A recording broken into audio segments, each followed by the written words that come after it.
اور اس سلسلے میں ہم ایک بہت ہی خوبصورت اور انوکھا واقعہ، جی ہاں عجیب و غریب واقعات قرآن پاک کے ہم سنتے ہیں۔ آج قرآن پاک سے ایک ایسا واقعہ سننا ہے کہ جس میں 12,000 لوگ بندر بن گئے۔ جی ہاں، ہماری اسی دنیا میں ایسا واقعہ پیش آیا اور یہ تفصیل قرآن مجید فرقان حمید میں موجود ہے۔ ایسا کب ہوا، کیوں ہوا اور کن کے ساتھ ہوا، آئیے سنتے ہیں۔ روایت ہے کہ حضرت داؤد علیہ السلام کی قوم کے 70,000 آدمی عقبہ کے پاس سمندر کے کنارے ایلا نامی گاؤں میں رہتے تھے، اور یہ لوگ بڑی فراخی اور خوشحالی کی زندگی گزار رہے تھے۔ بیسیکلی اس میں زیادہ لوگ جو تھے وہ مچھیرے تھے۔ اب اللہ تعالیٰ نے ان لوگوں کا اس طرح امتحان لیا کہ سنیچر کے دن مچھلی کا شکار ان لوگوں پر حرام فرما دیا، اور ہفتے کے باقی دنوں میں شکار جو ہے وہ حلال فرمایا۔ مگر اس طرح ان لوگوں کو آزمائش میں مبتلا فرمایا کہ سنیچر کے دن اور دنوں کے مقابلے میں مچھلیاں زیادہ آتی تھیں، دوسرے دنوں میں نہیں آتی تھیں۔ تو اب شیطان نے ان کو یہ ہیلا سجھایا کہ اس طرح کرو کہ چھوٹی چھوٹی نالیاں دریا سے نکال کر چھوٹے چھوٹے حوض بنا لو۔ اب جس کو آپ سمجھتے ہیں کہ اگر نالیوں کے ذریعے حوض میں پانی آ جائے پھر اس میں مچھلیاں بھی آ جائیں گی، پھر ان حوض کو، ان نالیوں کو بند کر دینا اور اتوار والے دن شکار کر لینا۔ ہفتے کو جو مچھلیاں ہیں وہ تمہارے چھوٹے چھوٹے جو تم نے پاٹس بنائے ہوں گے، حوض بنائے ہوں گی، اس کے اندر آ کر قید ہو جائیں گی۔ اب ذرا غور کریں تو بیسیکلی یہ بھی تو ایک شکار ہی ہے، مگر شیطان نے ہیلا سجھایا تھا، غلط ہیلا تھا، اور یہ اللہ کی نافرمانی والا کام تھا۔ بہرحال لوگوں نے یہی کیا کہ وہ شیطان کے بتائے ہوئے اس مشورے میں آ گئے۔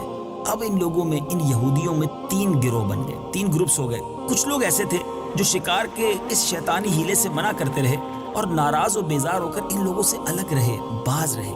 دوسرے نمبر پر وہ لوگ تھے جو دل سے برا جان کر خاموش رہے، مگر دوسرے کو منع نہ کرتے تھے، بلکہ منع کرنے والوں سے یہ کہتے تھے تم لوگ ایسی قوم کو نصیحت کیوں کرتے ہو کہ جنہیں اللہ تعالیٰ ہلاک کرنے والا یا سخت سزا دینے والا ہے۔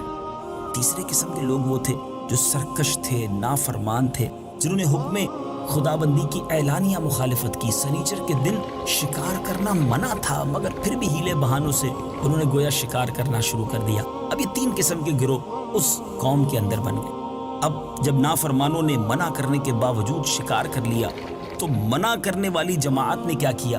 انہوں نے کہا کہ ہم ان نافرمانوں سے اب کوئی میل ملاپ نہیں رکھیں گے۔ انہوں نے اللہ تعالیٰ کے حکم کی صریحاً بالکل علل اعلان نافرمانی کی ہے، اب ہم ان سے الگ رہیں گے۔ تو انہوں نے کیا کیا کہ گاؤں کو تقسیم کر کے درمیان میں دیوار بنا لی۔ فرما بردار لوگ یعنی اللہ کے حکم کو ماننے والے لوگ ایک طرف ہو گئے، نافرمانوں کو گویا دوسری طرف کر دیا گیا۔ اب دونوں طرف آمد و رفت کے لیے اس دیوار میں ایک دروازہ بھی بنا لیا۔ حضرت داؤد علیہ السلام کی قوم کے یہ لوگ تھے۔ جب آپ کو پتہ چلا کہ قوم کے ہزاروں لوگ ایسے بھی ہیں جنہوں نے اللہ عز و جل کے حکم کی نافرمانی کی اور سنیچر والے دن بھی شکار کیا ہے، آپ علیہ السلام نے غضبناک ہو کر شکار کرنے والوں پر لعنت فرما دی۔ اس کا اثر یہ ہوا کہ ایک دن ان خطا کاروں میں سے کوئی باہر نہ نکلا۔ اب برابر میں سے 12,000 کے قریب لوگ تھے، کوئی اس طرف نہ آیا۔ ادھر والے لوگ دیوار پر چڑھ کر انہیں دیکھنے لگے کہ ماجرا کیا ہے، آج کوئی بھی وہاں سے اس طرف نہیں آیا۔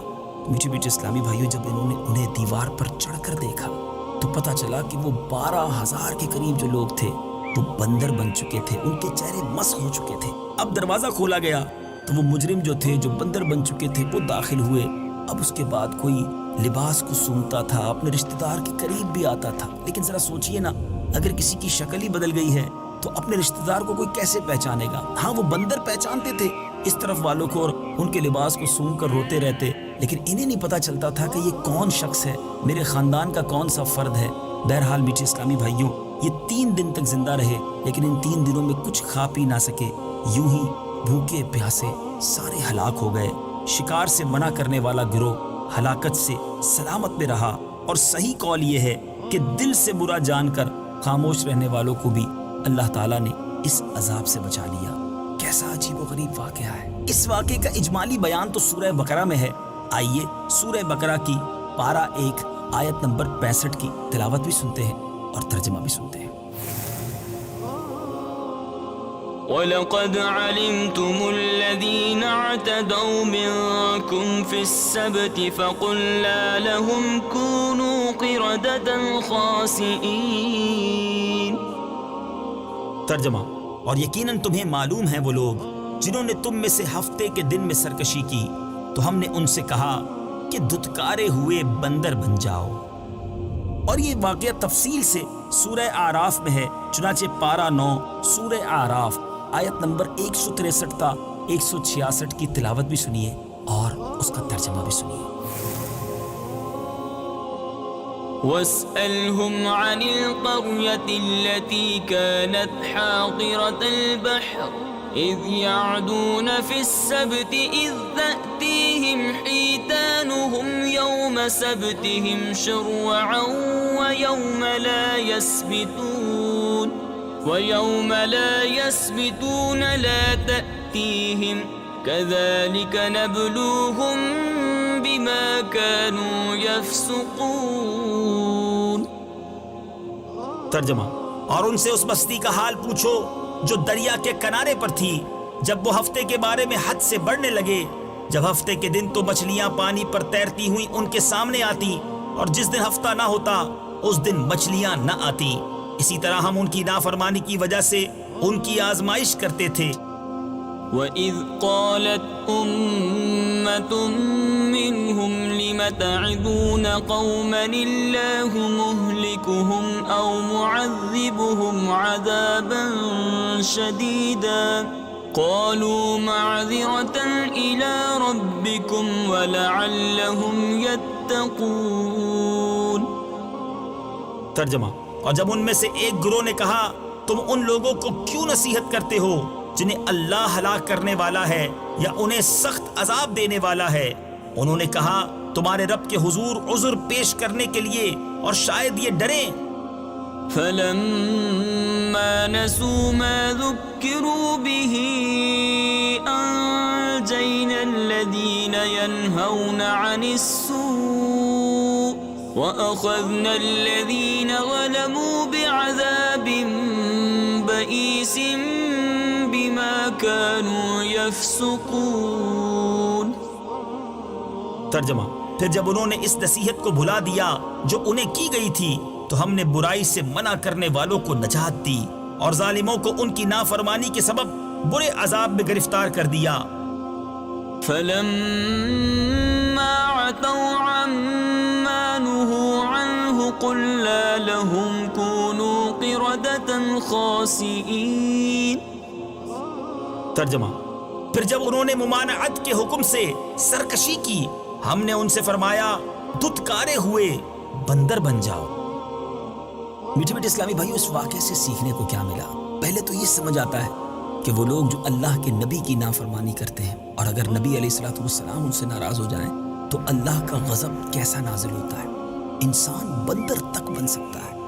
اب یہاں اس قوم کے اس دل دہلانے والے واقعے میں دو تین باتیں بڑی سمجھنے والی ہیں۔ ایک تو اللہ کے نبی کی نافرمانی، دوسرا شیطان کے ہیلے بہانوں میں آ جانا۔ لوگ کہتے ہیں جناب سب چلتا ہے، اب جیسے آج کے دور میں سود کا نام انٹرسٹ رکھ دیا گیا، پروفٹ رکھ دیا گیا، ہیلا بنا کر بہانہ بنا کر کسی چیز کو جائز کر دینا۔